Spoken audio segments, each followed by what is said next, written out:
해가 뜬 지 2시간쯤 되었을 때 나는 깨어났다.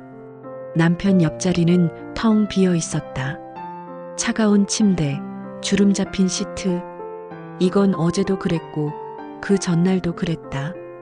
이제 매일이 이렇구나 싶으면서도 매일 깨어날 때마다 그 텅 빈 자리가 신기할 정도로 낯설었다. 73세의 내 이름은 박미순이다. 더 이상 누군가의 아내도 아닌 단순히 혼자가 된 그냥 할머니다. 내가 남편 김영수를 만난 건 1969년이었다. 서울 명동 거리에서 나는 22세의 여학생이었고 그는 24세의 군 제대 청년이었다. 여기 커피 한 잔 줄래요? 그게 우리의 시작이었다. 지금 생각해보면 참 뻔한 만남이지만 그 시절에는 그게 모든 것이었다. 우리는 1년을 만난 후 결혼했다. 당시로선 꽤 빠른 결혼이었다. 첫 신혼집은 서초동의 옛날 영화관 건너편 반지하였다. 천장이 낮아서 남편이 일어서면 머리가 닿을 정도였다. 하지만 나는 그곳이 궁전처럼 느껴졌다. 우리만의 공간이었으니까. 남편은 성격이 참했다. 말도 적었다. 화도 잘 내지 않았다. 나는 그의 침묵함을 강함으로 해석했고 그것이 사랑이라고 믿었다. 지금 생각해보면 그건 내가 바라던 사랑의 모습일 뿐 그의 진짜 모습은 아니었을지도 모른다. 하지만 그걸 알기에는 우리는 너무 서둘렀다. 시간도 인생도 사랑도. 우리는 세 자식을 낳았다. 큰아들 준호, 딸 미영, 막내 준우.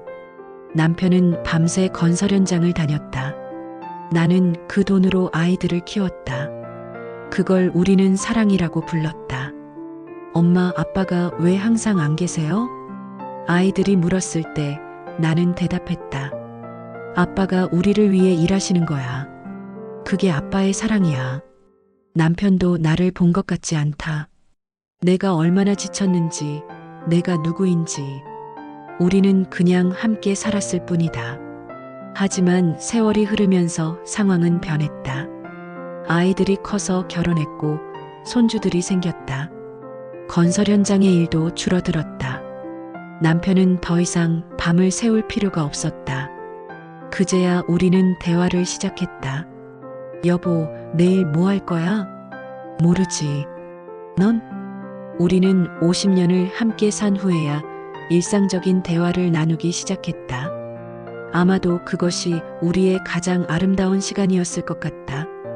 왜냐하면 그때부터 우리는 해야 하니까, 함께 사는 것이 아니라 있어서 좋으니까 함께 할 수 있었으니까. 남편은 내 손을 잡기 시작했다. 70대의 손을. 젊은 날에는 절대 하지 않던 그런 손길로. 우리는 아침에 일어나 아파트 단지를 산책했다. 말도 별로 하지 않으면서 그냥 함께 걷는 것으로 모든 것을 표현했다. 나는 생각했다. 이게 우리의 진짜 사랑이구나. 이제야 우리의 진짜 시간이 시작되는 건가? 2021년 3월 14일. 평범한 월요일 아침이었다. 남편이 일어나지 않았다. 옆에서 코를 고는 소리가 나지 않았다. 평소 7시에 눈을 뜨던 사람이 9시가 되어도 일어나지 않았다. 여보, 여보. 나는 그의 팔을 잡았다. 차가웠다. 처음 6개월은 매일 악몽이었다. 아침에 깨어나면 현실이 무엇인지 헷갈렸다. 이 모든 게 꿈이고 남편이 건설 현장에서 돌아올 것 같은 그런 착각. 그리고 그 착각이 깨질 때마다 죽고 싶다는 생각이 들었다. 3년밖에 안 됐어? 진짜? 자식들이 내 상태를 걱정했다. 밥을 먹지 않아서 50kg대로 떨어진 내 몸. 며칠씩 손도 안 씻는 내 모습. 큰아들이 병원을 권했다. 우울증 약을 먹으라고. 나는 거부했다.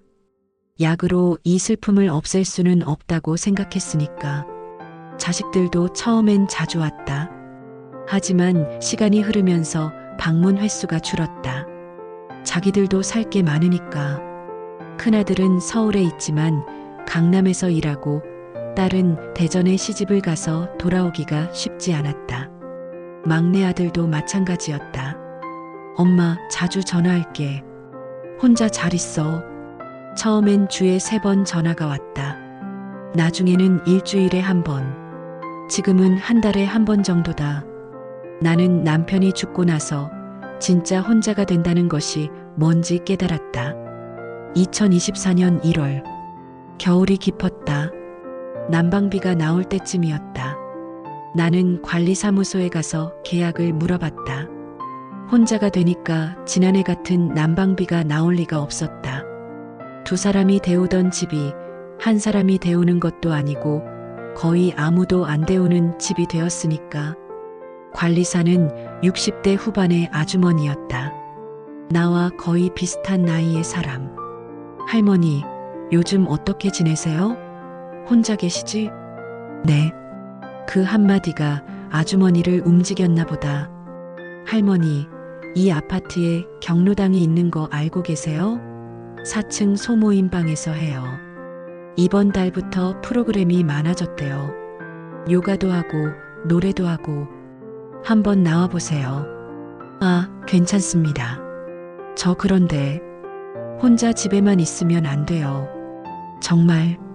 우리 엄마도 아버지 돌아가시고 혼자 있다가 경로당 다니니까 많이 좋아지셨어요. 나는 그 아주머니의 진심 어린 말에 거절할 수 없었다. 처음 경로당에 가던 날 내 심장은 철렁 내려앉았다. 30명 정도의 할머니, 할아버지들이 앉아 있었다. 모두 내 같은 얼굴이었다. 외로운 얼굴. 어서 오세요. 새로 오신 분이네요. 70대 중반의 한 할머니가 나에게 다가왔다. 이름은 이순희 할머니였다. 저 앉은 곳 있어요? 여기 앉아요. 나랑. 그렇게 나는 경로당의 한 자리를 차지했다. 처음 며칠은 정말 어색했다. 윷놀이를 하는데 규칙을 모르겠었다. 할머니들이 하는 이야기도 따라가기 어려웠다.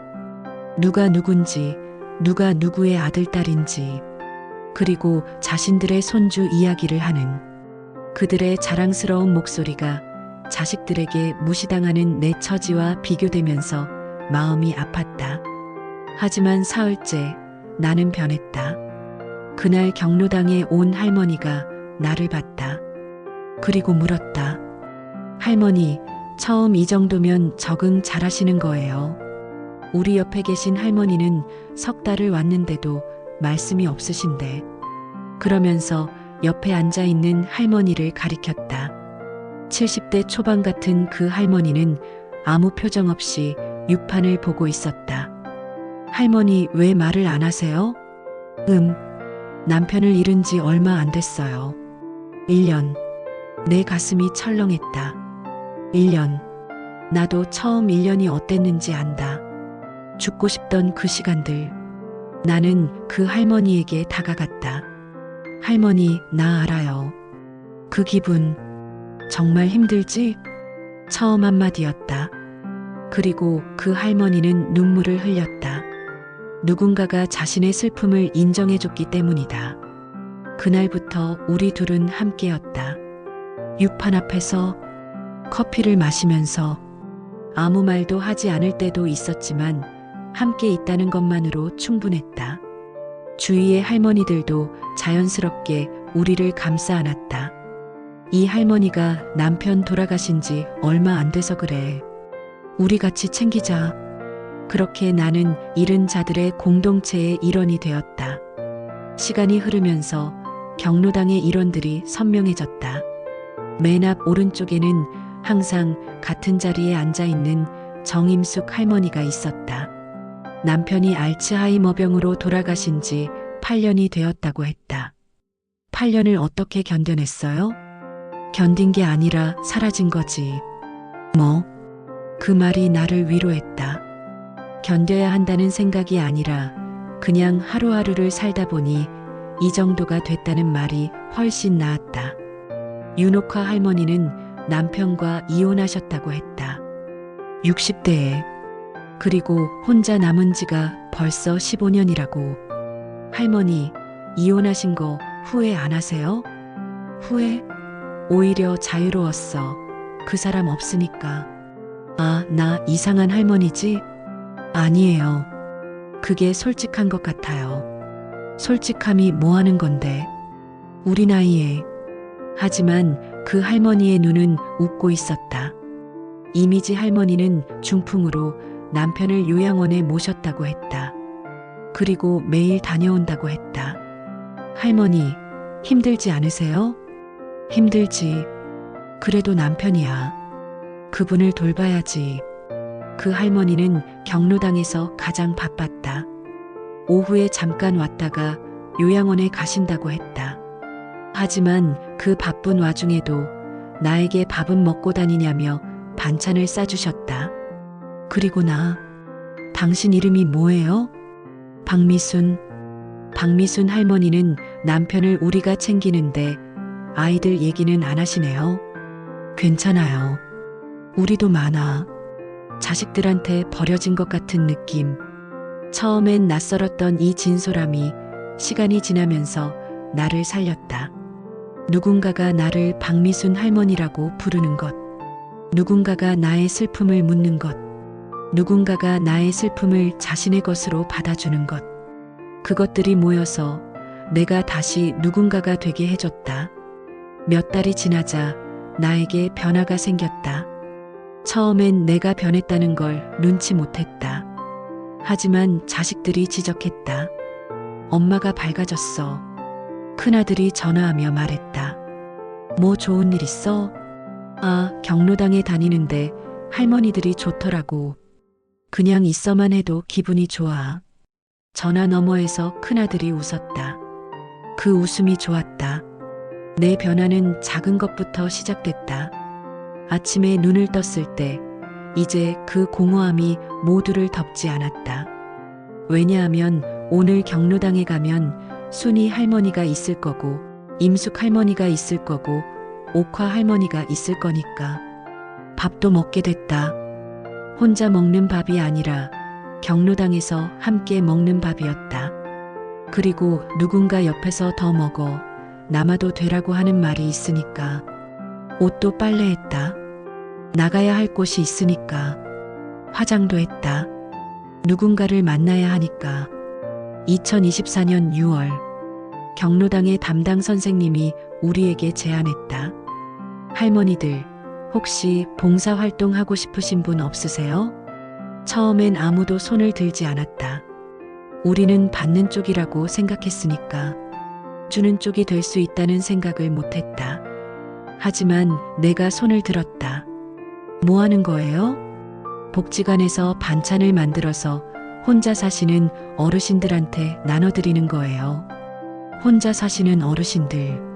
내가 아직 경로당에 안 나왔을 때에나. 할게요. 그렇게 우리는 봉사자가 되었다. 처음엔 나 순이 할머니, 임숙 할머니, 옥화 할머니 넷이었다. 나중에는 열댓 명까지 늘어났다.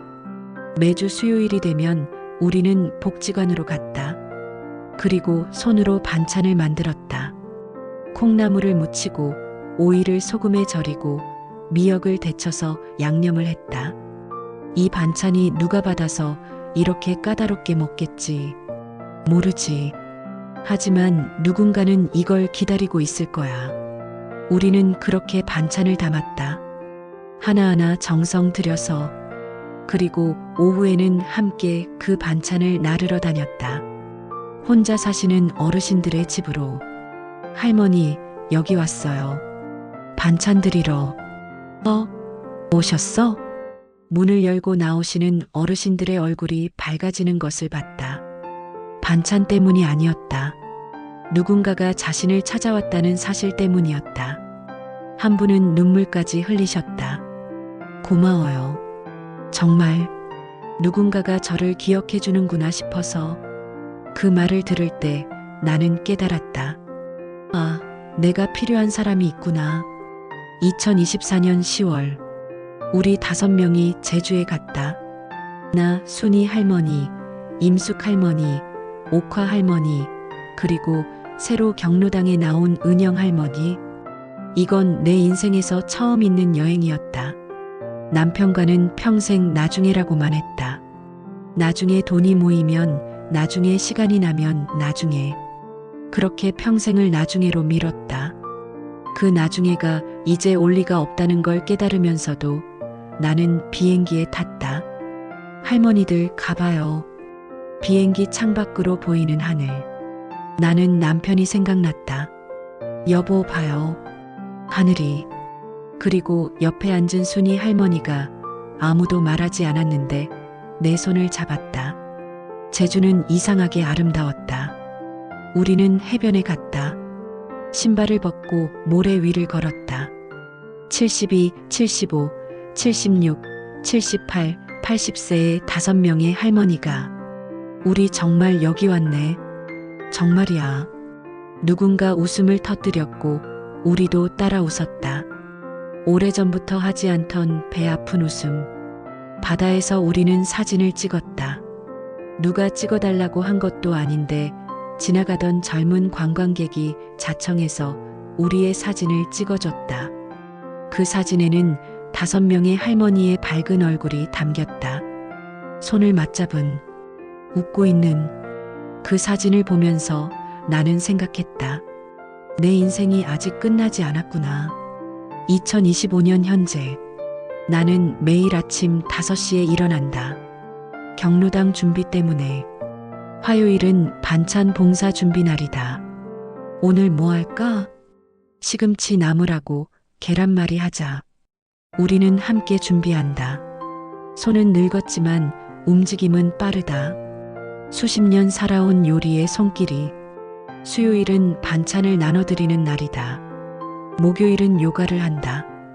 젊은 강사가 와서 우리는 배웠다. 처음엔 웃었다. 우리 같은 사람들이 요가를 할 수 있냐고. 하지만 지금은 버티기 운동도 할 수 있고 스트레칭도 한다. 금요일은 노래방에 간다. 우리 세대의 노래를 한다. 천년만세, 우리 대한. 목이 갈라지도록 부른다. 모두 웃으면서. 토요일은 쉰다. 일주일 동안 온 피로를 푼다. 일요일은 아이들을 만나는 날이다. 큰아들이 손주들을 데리고 온다. 요즘 큰아들의 전화 빈도가 늘었다. 엄마, 할머니 봐보니까 많이 좋아지셨네요. 정말 감사해요. 뭐 하는 일이 있으니까. 엄마, 혹시 우리 때문에 혼자 있으신 거 아니었어? 그 말에 나는 처음 깨달았다. 내가 자식들을 원망했구나. 자신들의 삶에 바빠서 나를 제대로 챙기지 못한 것들을. 하지만 자식들도 살기가 바빴던 거고 나를 안 사랑했던 게 아니라 다만 자신들도 혼자였던 거겠지. 아니야.